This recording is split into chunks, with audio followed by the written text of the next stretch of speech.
Par le nom de Jésus, je vous salue tous à travers le monde. C'est là qui me suit sur Facebook Live et d'autres là qui suivra sur YouTube, différentes plateformes. Les gens qui recevront les messages individuellement, je vous salue tous par le nom puissant de Jésus-Christ.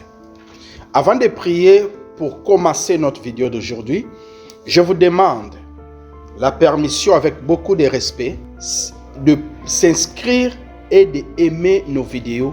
Ça vous coûte absolument rien, mais pour nous, ça en coûte beaucoup.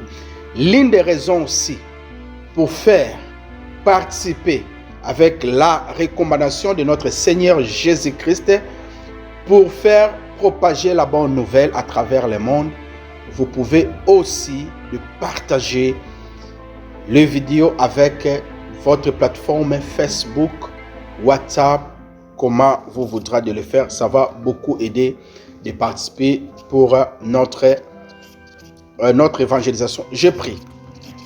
Le Tout-Puissant Dieu, le Créateur de toutes choses, entre tes sept mains, je laisse ces moments, que tu les diriges du début jusqu'à la fin. Nous demandons pardon pour nos péchés, pour nos transgressions, car la Bible nous dit, si vous confessez vos péchés, il est fidèle et juste pour vous pardonner et de vous purifier de tout péché et de toute iniquité. 1 Jean chapitre 1, verset 9. Père, nous demandons pardon, que le sang de Jésus nous purifie. Selon Hébreux chapitre 9, verset 22, la Bible nous dit, car s'il n'y a pas la fusion du sang, il n'y a pas un pardon des péchés. Pardonnez-nous, purifiez-nous pour nos péchés.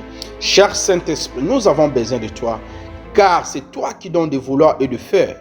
De même façon que tu m'as donné de vouloir, de faire, et de même façon, veuillez toucher les cœurs de gens qui recevront les messages, la façon que tu m'as donnée. L'Esprit de Dieu, oindre ma bouche, oindre ma voix, oindre les paroles qui vont sortir de cette bouche. Que le diable ne mette pas les ponts spirituels pour que les messages ne pénètrent pas le cœur des gens. Touche le cœur. Tu as dit, tu sais pourquoi tu as voulu que je présente ce thème aujourd'hui, car tu as localisé à qui ce message, qu'il prenne place par le nom puissant de Jésus-Christ, le Dieu de mon salut. J'ai ainsi prié. Amen. Notre thème d'aujourd'hui, c'est la bénédiction contre la richesse. C'est ça le thème d'aujourd'hui. La richesse n'est pas une bénédiction, ou bien la bénédiction contre la richesse. Je vais définir. La bénédiction, en gros, c'est quoi? La bénédiction, c'est une grâce. La bénédiction, c'est faveur. La bénédiction, c'est le salut. Ça, c'est en gros. En détail, la bénédiction, c'est quoi? La bénédiction, c'est toute chose que vous recevrez provenant de l'Éternel. Donc, tout ce que vous avez comme habit, téléphone, quoi que ce soit, tout ce qui t'appartient, si ça vient de l'Éternel, c'est ça qu'on appelle la bénédiction. Toute chose qui ne vient pas de Dieu, ce n'est pas une bénédiction. Il faut trouver un autre mot. Alors, je vais lire un passage. Aujourd'hui, je ne vais pas donner beaucoup de versets, mais nous commençons avec ces passages. Pourquoi je dis ça? Pour ne pas donner l'impression à commencer directement un passage qui commence. Cela ne montre pas qu'on va lire beaucoup la Bible. En soi, nous n'allons pas beaucoup examiner la Bible. Nous allons parler. Je vais lire Deutéronome chapitre 28, versets 4 à 6. Pourquoi? Juste pour affirmer la définition que j'ai dit. Qu'est-ce qui est une bénédiction? C'est tout ce que tu reçois de Dieu. Donc, n'importe quoi que tu reçois de Dieu, c'est ça la bénédiction. Alors, je vais lire pour affirmer dans la Bible pour la meilleure compréhension. Je lis. Tes enfants, les produits de ton sol, les apportés des troupeaux, de ton gros et de ton petit bétail, tout sera béni. Vous voyez? Donc, il y a plus de détails. Donc, ce qui est béni, c'est tout ce qui vient de Dieu. Et le bon Dieu a promis cette bénédiction. Aujourd'hui, les troupeaux, les animaux, nous n'avons pas, nous avons les enfants, mais nous avons les téléphones, nous avons les frigos, nous avons des voitures. Donc la Bible dit que même ta voiture, même ton téléphone est béni. Comment tu peux dire le téléphone est béni? Je peux donner un exemple. Nous avons acheté le téléphone ensemble. La tienne, tu l'as perdu après 2 semaines. Mais le mien, ça fait 4 ans. La tienne, tu as perdu ça ou bien tu as réparé ça 2 fois au courant 5 ans. Mais moi, je n'ai jamais réparé ce qui m'appartient. C'est ça, on dit que même le téléphone peut être béni. Ta voiture tombe malade à tout moment. Tu as un budget de les réparer chaque mois. Tu scrapes ta voiture. Mais moi, ma voiture, je n'ai jamais amené ça pour qu'on enlève les scratchs ou bien de réparer ça. C'est-à-dire ma voiture est bénie. Donc c'est pour ça que le bon Dieu dit que je vais bénir. La bénédiction consiste aussi en une protection divine. Verset 5. Ta corbeille et ta ruche seront bénies. Les corbeilles, la ruche, tout ça, ce sont les outillages du travail. Ici, le bon Dieu dit seront aussi bénis. Je ne sais pas. Si tu utilises ton téléphone pour le business, pour faire la promotion, ce téléphone sera béni. Si tu utilises ton laptop, sera béni. Si tu utilises ta voiture, tu es un taximène, c'est-à-dire ta voiture là, tu utilises comme un instrument, outillage du travail sera béni. Si tu es un joueur de football, tes pieds seront bénis. Un basketteur, ta main. Si tu es un coiffeur, un mécanicien, comme on dit à Lingala, misala ya maboko, handman en anglais. En français, le travail qui consiste à le main. Donc, c'est-à-dire, tes mains est bénie. Tout ce que tu toucheras prospérera.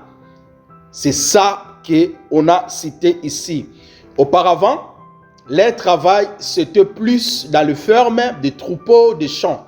C'est pour ça qu'ils ont cité ça. Mais aujourd'hui, notre travail, c'est le téléphone, la voiture, tes mains, le pied, ou bien ta voix, comme des prédicateurs. Si tu n'as pas la voix, tu ne seras pas à mesure de prêcher la bonne nouvelle. Donc, même ta voix est bénie. Ta réflexion, ta conscience, les stylos que tu utilises pour écrire des prédications, des enseignements est béni. Tout à toi sera béni. Chapitre 6. Tu seras béni à ton arrivée et à ton départ. Donc, c'est-à-dire de quitter l'endroit à l'autre, la bénédiction te suivra. Lorsqu'on dit ici, ne pas dire que lorsque tu sors ou bien tu rentres, tu vas ramasser l'argent en cours de route. Non.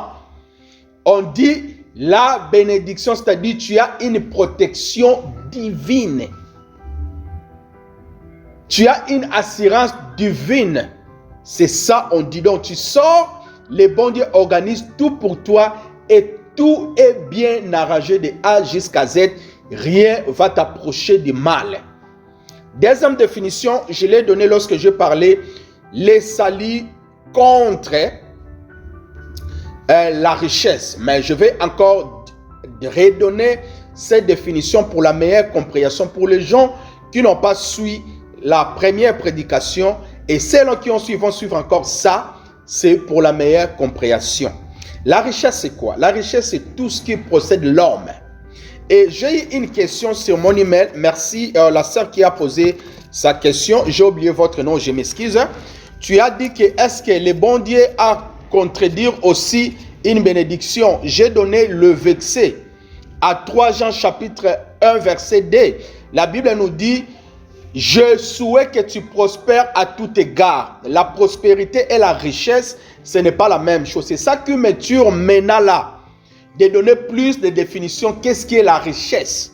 Parce que les gens ont confondu avec notre petit travail qui est régulier. Tu es peut-être un coiffeur, tu es un mécanicien, un électricien, tu gères un business, tu as ton propre pâtisserie, tu as ton propre boutique, tu fais des voyages pour aller acheter à Dubaï, revendre au Congo, Tanzanie, n'importe où vous se retrouvez. Les gens ont confondu ça. La richesse dont je parlais, j'ai défini quelque chose que tu as une partie de terre. Une chose que tu as peut-être les avions. J'ai dit ça même, les hélicoptères. Les galeries par exemple. C'est ça on appelle la fortune. Donc je parlais pour les gens qui ont une grande fortune. La preuve en est ici, je vais donner un exemple comment Seigneur Jésus lui-même à expliquer pour les gens qui ont des fortunes. Donc, la richesse que je parle ici, ce n'est pas notre vie quotidienne. Parce que le bon Dieu dit qu'il faut que nous prospérons à tout égard, d'avoir les enfants, d'avoir la paix. Mais je parle de la grande richesse. Il y a des gens qui, imaginez-vous toutes les compagnies d'aviation. Ils ont leur owner, c'est quoi encore en français? Leurs propriétaires. Les patrons, par exemple. Les gens qui construisent des malls à travers le monde. Les banques, par exemple. Il y a des patrons, c'est ça que je dis. Maintenant, moi, je n'ai pas dû avec notre vie quotidienne. Mais je disais des grandes choses. Dans la richesse, la fortune, lorsqu'on dit il a une fortune, ça donne déjà l'impression que cette personne a beaucoup d'argent, a des sociétés. Dans certains films, on dit d'où vient sa fortune, c'est-à-dire d'où vient cet argent. Mais nous qui gagnons là, ce qui est nécessaire pour notre famille, ce n'est pas considéré comme fortune. Je suis sûr que j'ai donné suffisamment de détails et la définition des fortunes. Alors, je vais introduire mon message à 10 ans. La bénédiction ne consiste pas seulement en ce qui est physique. La bénédiction consiste aussi en ce qui est spirituel. Donc nous sommes bénis, mais aussi spirituels comme avant. J'ai donné le verset, le premier vidéo, Éphésiens chapitre 1, verset 3. Je ne vais pas relire, vous pouvez toutefois noter, lire pour gagner le temps. J'ai donné ces versets. Alors nous sommes bénis plus spirituels. Alors ici, mon introduction c'est quoi? Je vous présente mon introduction à 10 ans. La bénédiction ne consiste pas seulement en ce qui est physique, ce que tu peux toucher, ce qui est palpable plutôt à d'autres mots. La bénédiction peut être le bon sommeil. La bénédiction peut être la connaissance. Imaginez-vous, tu connais Seigneur Jésus-Christ comme Seigneur et Sauveur. C'est une bénédiction. Tu as certaines informations que les gens manquent. C'est une bénédiction. Tu manques ce qui est physique, mais tu as les informations. Tu comprends ce qui se passe dans le monde. Il y a des gens qui ne le prennent pas au sérieux, mais toi, tu comprends déjà que nous sommes pendant le temps de la fin. C'est une bénédiction. C'est exactement ce que je suis en train de vous présenter. Pas seulement ce qui est physique. Dis-moi un peu, tu es malade, tu as de voix, tout ce que tu peux dire. Ou bien le peu que tu as, mais tu es malade, tu es à l'hôpital. À quoi sert tout ça? À quoi sert tout ça? Tu es malade. Même ta propre voiture, tu ne seras pas à mesure d'école. Même tes habits que tu aimes beaucoup. Il n'y a pas même l'excitation de besoin de le mettre parce que tu es malade. Mais être à bonne santé, c'est une bénédiction. D'avoir des sourires, de voir les enfants. Je vais donner encore l'exemple des enfants. Vous êtes bénis. Vous avez un papa qui peut jouer avec vous. Combien des enfants qui souffrent, leur papa sort très tôt le matin pour revenir tard. Ils n'ont pas le temps pour s'amuser avec leurs enfants. Mais vous avez un papa qui fait même des blagues avec vous. Un papa qui prend le temps d'écrire votre devoir, de rectifier. Après avoir fait des devoirs, et chérie, amène-moi tes devoirs, je dois le faire. C'est une bénédiction. Un mari qui prend le temps de conversation avec toi, qui sort avec toi pour aller se promener, de manger même une glace. C'est une bénédiction. Combien de gens qui ont leur mari, mais leurs maris n'ont pas le temps pour eux. Le mari a tellement la fortune, il a 5 femmes, 6 femmes. Il voyage à tout le temps. Il est tout le temps au réunion. Il n'a pas même le temps pour sa femme. Dans la même ville, mais il n'a pas vu son mari pendant 1 mois. Mais dans la même ville. Donc la bénédiction, le fait que tu vois tes parents, tu vois tes enfants, tu vois ton mari, tes frères, c'est une bénédiction. Combien de gens qui ont perdu la communication avec leurs frères qui ont disparu? Il a voyagé, mais ça fait 1 semaine, 1 mois, 2 mois, 5 ans. Ils n'ont pas de relations avec des frères. Ils ne savent pas même si le frère est toujours en vie ou bien le frère est déjà décédé. C'est ça, je parlais comme bénédiction. C'est ça mon introduction. Ça ne consiste pas ce qui est palpable. Donc, ça peut être aussi d'autres choses. Nous allons examiner des passages. Des passages, ça va nous aider de comprendre exactement la bénédiction et la richesse. Nous allons développer avec ça et pour mieux comprendre. Si je ne vais pas lire comme c'est long, je peux toutefois lire. C'est très important dans la place d'expliquer. En lisant, j'explique directement. Le premier passage, je lis par le nom de Jésus. Matthieu 19, 16 à 28. Je commence ma lecture, mais j'aurai le temps de se reposer pour donner plus de détails. Je lis par le nom de Jésus. Un homme s'approcha et dit à Jésus: bon maître, que dois-je faire de moi pour avoir la vie éternelle? Il lui répondit, donc c'est-à-dire Jésus: pourquoi m'appelles-tu bon? Personne n'est bon si ce n'est pas le seul Dieu. Si tu veux entrer dans la vie éternelle, respecte le commandement. Le gars a demandé lesquels. Jésus lui dit: tu ne commettras pas d'adultère, tu ne commettras pas de vol, tu ne porteras pas de faux témoignages. Honore ton père et ta mère, tu aimeras ton prochain comme toi-même. Ça, c'est le commandement. Jésus-Christ, le Seigneur Jésus-Christ l'a donné pour avoir la vie éternelle. 20. Le jeune homme lui dit: j'ai respecté tous ces commandements de ma jeunesse. Que me manque-t-il encore? Jésus lui dit: tu veux être parfait. Vendre ce que tu possèdes, donne aux pauvres et tu auras un trésor dans les ciels. Puis tu viens, suivre-moi. Je vais donner quelques explications avant d'aller au 21.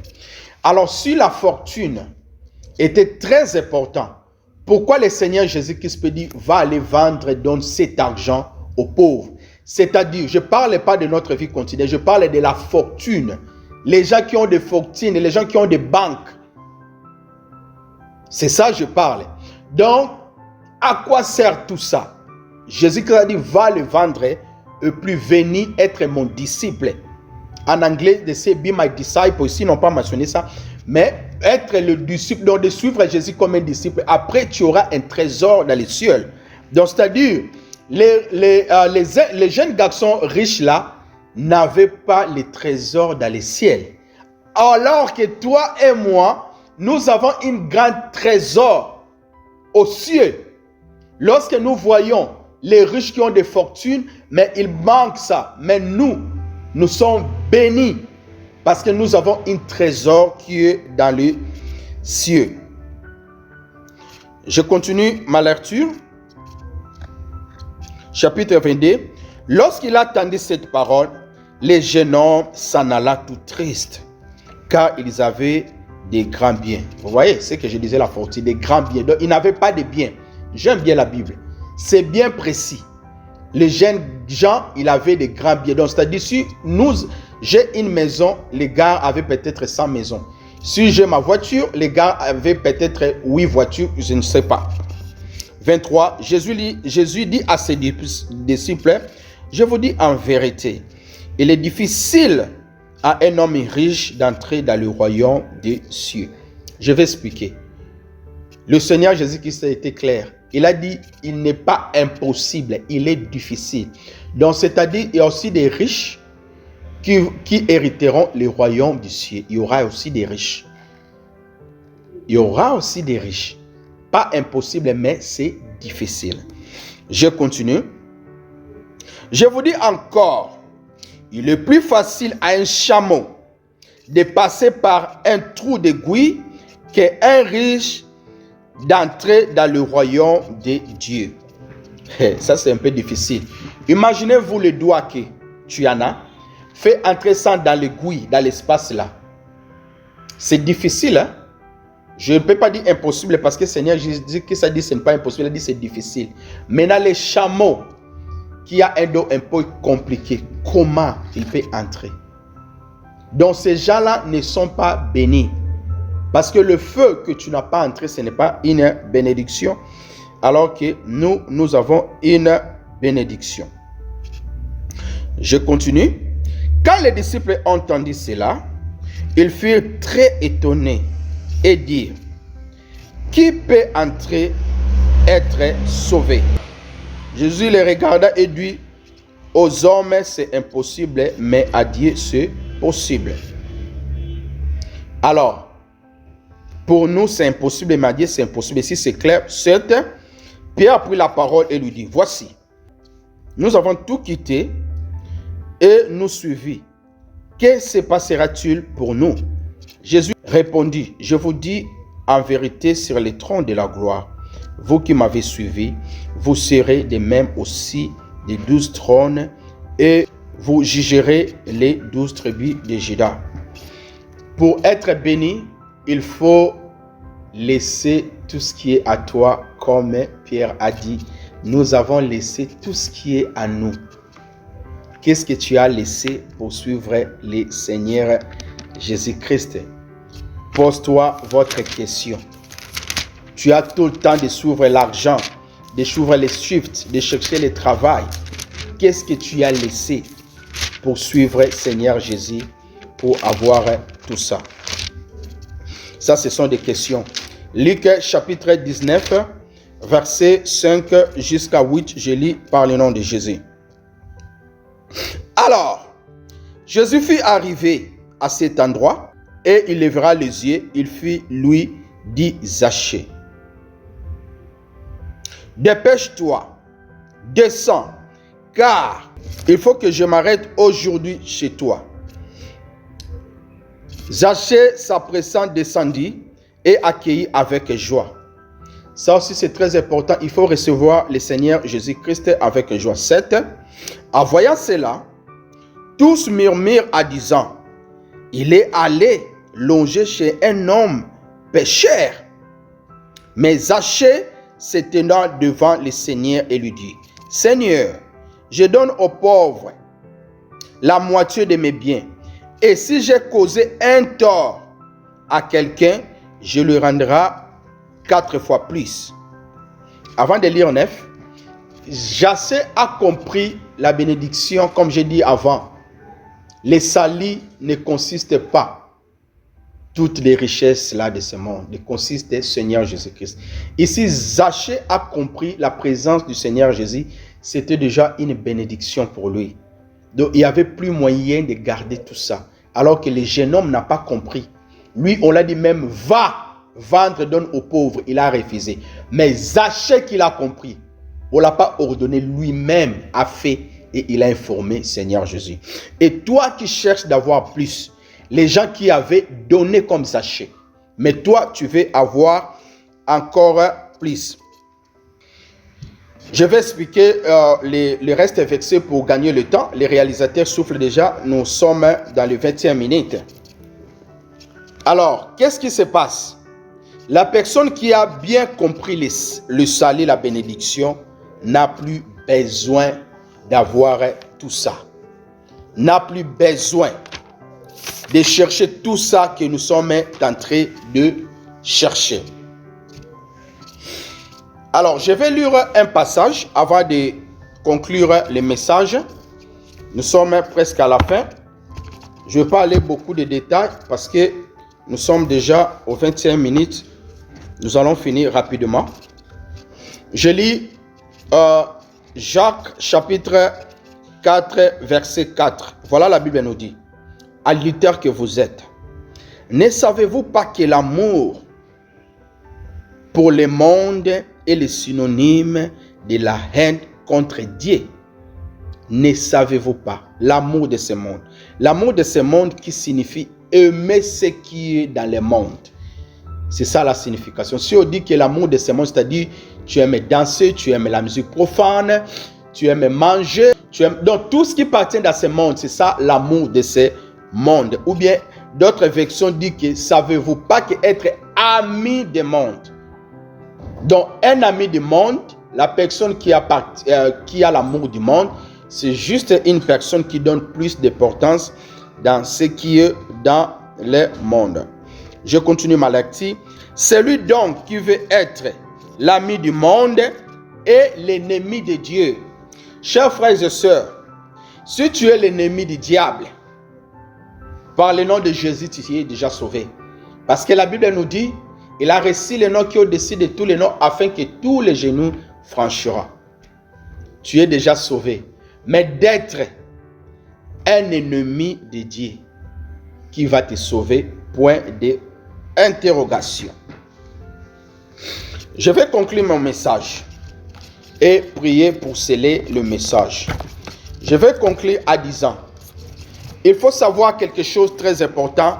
Le diable ne bénit pas parce que lui-même n'est pas béni. Dès le commencement de ce monde, Genèse chapitre 3, verset 15, si je ne me trompe pas, il était déjà maudit. Donc le diable ne peut pas bénir. C'est pour cela, en détail, dans ma définition, je dis que la bénédiction, c'est tout ce qui vient de Dieu. Tout ce qui ne vient pas de Dieu, ce n'est pas une bénédiction, mais plutôt c'est la fortune. Je vais prier pour conclure. L'Éternel Dieu, le Tout-Puissant, le Miséricorde, Papa, nous te disons merci pour ces moments favorables. Merci pour cet enseignement. Nous demandons que tu ouvres notre esprit de comprendre qu'est-ce qui est la bénédiction, qu'est-ce qui est la valeur du salut, qu'est-ce qui est la valeur pour la grâce, de ne pas donner l'importance avec l'envie de ce monde, car tout passera, mais le salut c'est éternel. La bénédiction c'est aussi éternel, car le salut, la grâce, tout ça, ce sont des bénédictions que nous a accordées. Papa, nous te disons merci pour les messages. Nous mettons ton nom au-dessus de toutes choses. Toi qui es notre Créateur, toi qui es notre Dieu, toi qui nous protèges le jour et la nuit. Lorsque nous sommes absents, tu protèges nos familles et tout ce qui nous appartient. Tout ce qui était loin de nous, tu nous as amenés tout près de nous afin que nous serons bénis. Une personne qui peut demander des questions, comment le frigo peut être béni? Même le frigo est vide.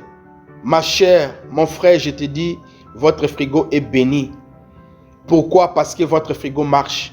Il y a des gens qui ont des frigos, mais les choses qui étaient dedans étaient pourries parce que le frigo a tombé la panne. Comment tu peux dire que mon téléphone est béni alors que ça a tombé la panne? Je t'assure, lorsque le téléphone sera réparé, tu auras de bonnes nouvelles qui vont t'aider, qui vont te donner la joie. D'autres là qui utilisent leur téléphone pour l'instant, ils reçoivent peut-être des messages compliqués qui les font pleurer. Papa, consolez les cœurs qui sont blessés. Veuillez susciter à nous de comprendre. La bénédiction, ce n'est pas ce qui est palpable, mais la bénédiction, c'est ça que tu nous donnes spirituellement. De donner plus l'importance au salut, à la bénédiction, à la grâce, mais pas avec la fortune de ce monde. Car à quoi sert bon d'avoir 3 voitures? C'est impossible de rouler avec les 3 à la fois. À quoi sert d'avoir 4 maisons? C'est impossible de dormir avec tous les 4 maisons dans une seule nuit. Père, merci pour une bonne compréhension. Cher Saint-Esprit, merci de oindre ma bouche de message de toucher les gens. Par le nom puissant du Seigneur Jésus-Christ, nous avons ainsi prié. Amen. See you soon.